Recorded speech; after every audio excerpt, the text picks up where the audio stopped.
Yes, I am a member of the Electric Vehicle Center of Excellence, but I'm giving this presentation on behalf of the innovation team at ATCO Electric. They're the ones that produced this presentation, so don't hate me for the bad parts, but give me credit for the parts that are done well. So the waves of innovation are coming at us faster and faster, and they're rocking the boat harder and harder. This is what disruption looks like. So we took a look at what the 2015 recession did in Alberta, and you can see the green line. That's the oil and gas industry. The drop in 2015 in the oil and gas industry was 10 times the magnitude of any other industry. We had to create a secondary axis on the right-hand side for that, just to give you an idea of how fast disruption can suck money out of an economy. On this graph, you can see that the average lifespan of a company back in 1960 was around 60 years. Today, 18. That's what disruption looks like. And this is what a disruptor looks like. So there's nothing really special about Uber. It's not rocket science. It's basically GPS on a smartphone combined with a matchmaking app like Bumble, right? So there's nothing too crazy about Uber did. But what they did that was really innovative is that they connected people that were never previously connected and gave them a platform to do commerce.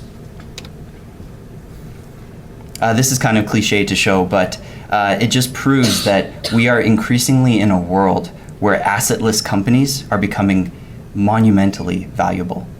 And one that should particularly scare a utility company is Netflix, not because they're a direct competitor, but read this sentence with me. The fastest growing television network lays no cables. You could easily see that replaced with Company X, the fastest growing utility network lays no cables in an increasingly assetless world. So basically, there are disruptive trends. Smartphones are a disruptive trend. Decarbonization and climate change are disruptive trends. These are industry forces, they're market forces, and they force companies to evolve their business models over time. Otherwise, you end up one of those 18-year companies. The innovation team at ATCO has aligned itself with SDG goal number 7 to ensure access to affordable, reliable, sustainable, and modern energy for all. So let's take a look at how a traditional utility operates. Energy is created at a centralized location. It's piped down wires to the end consumer. In the new energy world, the consumer is also a producer. We call them a prosumer, producing energy with microgeneration or with an electric vehicle that's dumping energy back into the grid, or solar panels. So energy is now flowing in two directions. It's much more complicated. They could choose to take their solar energy and store it into a battery system and export it later when economic conditions are favorable. So the system's getting much more complex. These are the key disruptive trends that ATCO has identified. Digital lifestyle. So humans, we digitize anything that is worth something to us. Photos, home movies. You could even argue that Bitcoin and Ethereum are humanity's attempt to digitize currency and stores of value like gold. Ethereum is an example of humanity trying to digitize contracts. So this is a undeniable trend.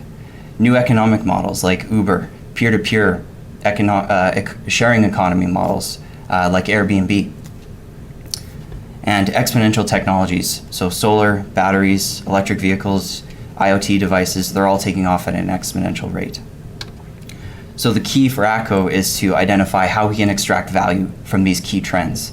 With the digital lifestyle, it's pretty simple. Become like Google, become like Facebook, become like Apple, where we extract value from that data. In the new economic model, we activate customer participation so that we're not just passively letting people use our network. We're actually getting into the customer interaction and facilitating whatever they may like to do, like trading energy, for example.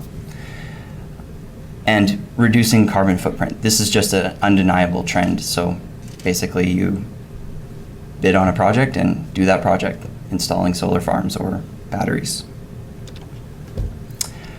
So in the interim, we have to ask ourselves, well, how do we improve upon ourselves in the classic utility model? Because this new energy world isn't quite there yet. So we're doing projects in Grand Prairie, such as grid modernization and developing digital tools that you'll see in a few slides. So we also looked at the new energy world, and we distilled this down to 3 key pillars. Orchestration, which is energy management in that bidirectional flow scenario. Communities, so smart homes and buildings, smart industry and microgrids. And transportation, the electrification of transportation. So EV charging infrastructure, fleet management, and vehicle-to-grid intelligence.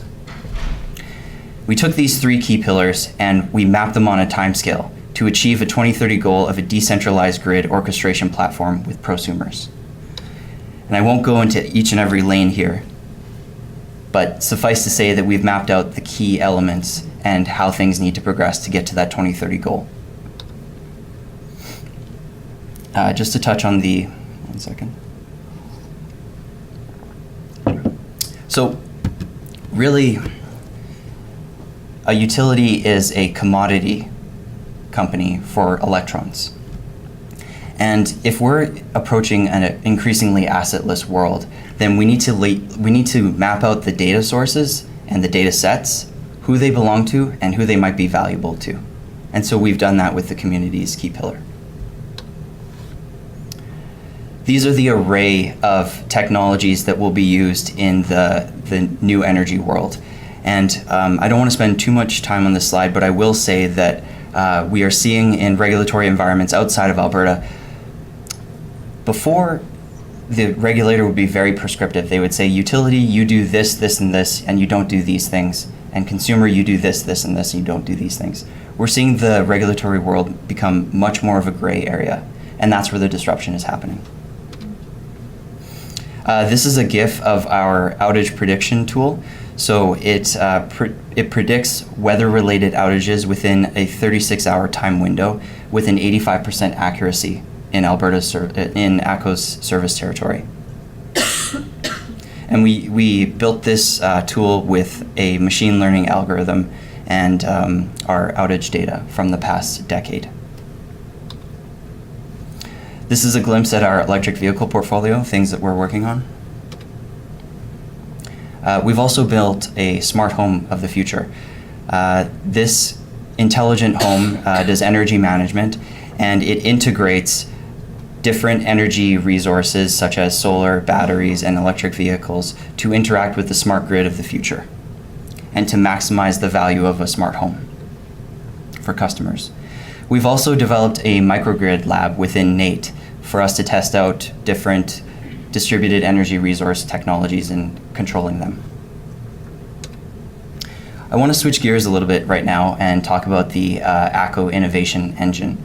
And I have the unique vantage point of not being one of the developers of the engine, but I get turned through the gears quite often because I'm on the Electric Vehicle Center of Excellence team.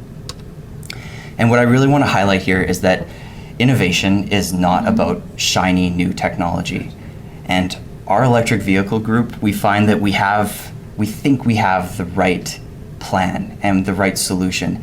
And then once we start actually executing this project, we have no idea what we were in for. There's all these pitfalls and booby traps and just obstacles galore. And so the innovation team's job is to quickly de-risk and get us from the left-hand side of that image to the right-hand side of that image as quickly and as cheaply as possible. And let me just give you some hard facts about how difficult this is. 46% of the resources from North American companies go into failed products through their R&D budgets. 7 out of 10 products in every category fail. And that's not due to poor technology. That's due to poor market understanding and validation. And over 90% of startups have said that they had to change their initial direction from what they initially set out to do. And so this really emphasizes the lean startup approach that is out there. We've brought this into ATCO. So start with learning, then building, measuring, and just keep iterating till either the project fails or until you become with something that can go out as an offering. And something that's really key is that a problem well stated is a problem half solved. We have definitely learned this at ATCO. That is the quickest way to get through the pitfalls of product development and innovation is to understand the problem that you're solving. What are the key pains of your customer? Because customers are the anchor of innovation. It's not about technology. It's about understanding the problem. And so we have adopted this customer discovery process where in the beginning it's very chaotic and we're asking questions and we're not sure what the certainty is, but we keep talking to customers and having regular touch points with them. And we've had 3-hour meetings that seem to go nowhere. But eventually you get through that chaos by continuously talking to customers, designing, testing, validating, and eventually you get to order. And something that I can really emphasize is to have your teams as diverse as possible. Don't just populate it with engineers, because you're just going to get a really technical solution for a human problem. Every problem at the end of the day is a human problem. So keep your teams diverse, build inclusive environments with some creative abrasion, and yeah, never forget your humanities. And that's it.